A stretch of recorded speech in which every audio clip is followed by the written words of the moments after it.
Kita beralih ke informasi lainnya, pemirsa. Tahanan Polres Metro Bekasi yang terjerat kasus tindak asusila terhadap santriwati di pondok pesantren meninggal dunia. Tersangka S meninggal setelah dilaporkan mengalami sesak nafas di ruang tahanan Polres Metro Bekasi.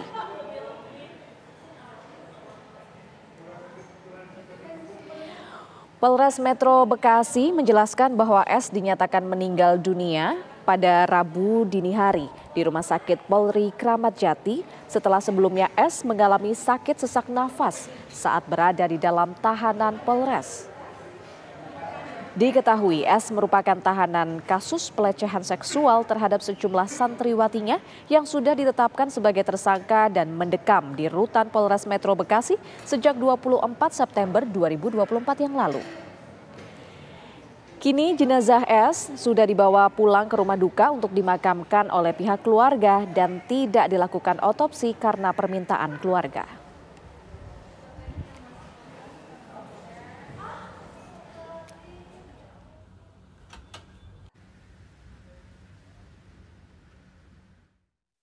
Jadi informasi yang kami dapat bahwa piket tahanan mendapat informasi dari salah satu kamar oleh ama beliau bahwa beliau adalah sakit, kemudian piket penjaga tahanan memberikan informasi ke piket reskrim dan piket dokes. Selanjutnya piket reskrim dan piket dokes langsung membawa si S tersebut ke Rumah Sakit Sukamto. Itu sampai sana dinyatakan meninggal. Pada akhir September lalu, warga di Desa Karangmukti, Kecamatan Karangbahagia, Kabupaten Bekasi, Jawa Barat dihebohkan dengan temuan kasus pencabulan terhadap santriwati di pondok pesantren. Polisi pun menetapkan 2 orang pemilik dan guru pondok pesantren sebagai tersangka.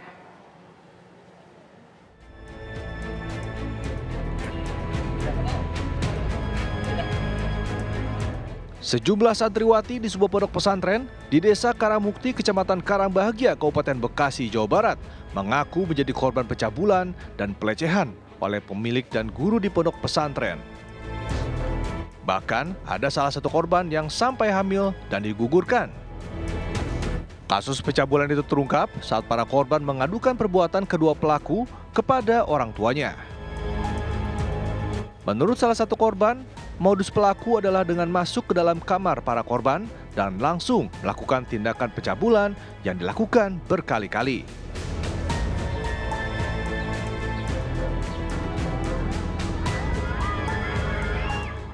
Mendengar adanya dugaan tindakan pencabulan terhadap sejumlah santri, ratusan warga yang geram akan tindakan asusila tersebut menggeruduk lokasi pondok pesantren.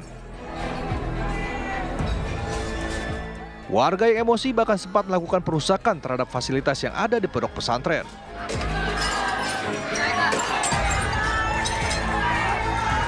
Aparat kepolisian dari Polsek Cikarang Utara dan Polres Metro Bekasi yang tiba di lokasi pun langsung mengamankan kedua pelaku dari amukan warga.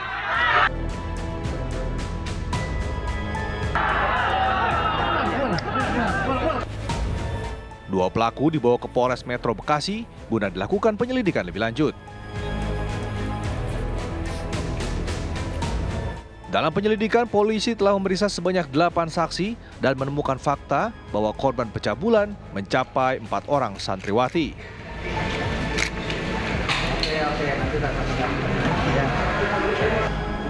Polisi pun menetapkan 2 orang pelaku yang berinisial S dan MHS sebagai tersangka tindakan asusila. Kedua tersangka masih memiliki hubungan orang tua dan anak, sekaligus juga sebagai guru ngaji dan pemilik pondok pesantren. Keduanya terancam pasal 82 Undang-Undang Nomor 17 Tahun 2016 tentang penetapan Perpu Nomor 1 Tahun 2016, perubahan kedua atas Undang-Undang Nomor 23 tentang Perlindungan Anak. Hingga saat ini, Polres Metro Bekasi masih terus mendalami kasus ini untuk mengetahui ada atau tidaknya korban lain. Sementara itu terhadap para korban, pihak kepolisian juga saat ini telah melakukan trauma healing terhadap para santri yang menjadi korban aksi bejat guru ngaji, guna memulihkan trauma bagi para korban. Dari Bekasi, Jawa Barat, Suryo Daryono, TV One mengabarkan. Bagaimana perkembangan kasus pencabulan di sebuah pondok pesantren di Kabupaten Bekasi, Jawa Barat ini pemirsa, dan mengenai kasus meninggalnya salah satu tersangka, kita akan tanyakan kepada rekan Suryo Daryono yang saat ini berada di Polres Metro Bekasi. Selamat siang Suryo Daryono. Apa ini Suryo sebenarnya yang menyebabkan salah satu tersangka ini meninggal dunia?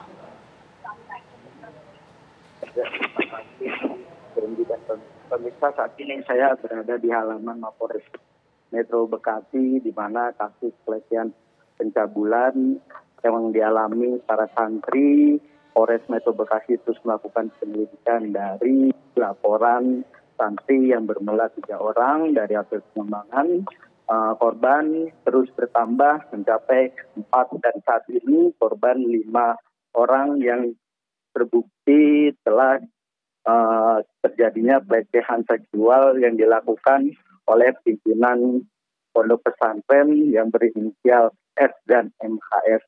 Terkait kasus pencabulan, polisi menetapkan 2 orang tersangka, melainkan S orang tua dan MHS ini adalah anak dari tersangka S. Dari hasil pengembangan dan penyelidikan polisi, pelaku berinisial S telah mengalami sakit di tahanan Mapolres Metro Bekasi. Dari sakitnya pelaku, polisi dengan cepat melakukan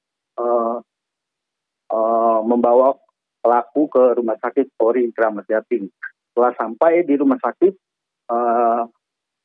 petugas kesehatan melakukan pengecekan dan tersangka F ini tidak terselamatkan di Rumah Sakit Polri Kramat Jati. Dan terus dari hasil penyelidikan, polisi terus melakukan penyelidikan dan mengumpulkan saksi dan menunggu korban-korban lainnya yang akan melaporkan ke Mapolres Metro Bekasi. Begitu.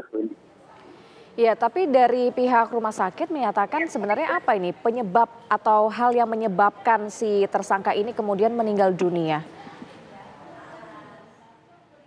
Ya, dari keterangan Polres Metro Bekasi, sebelumnya memang pelaku ini belum terjerat kasus pelecehan, sudah mengalami penyakit serangan jantung dan saat di tahanan tersangka ini terus mengalami kesakitan di kondisi badannya di sebelah kiri dan hasilnya tidak tertolong.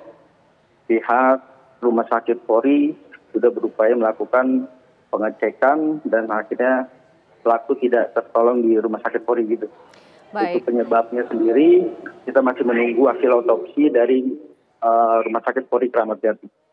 Baik, terima kasih atas laporannya Suryo Daryono mengabarkan langsung dari Bekasi, Jawa Barat. Terima kasih.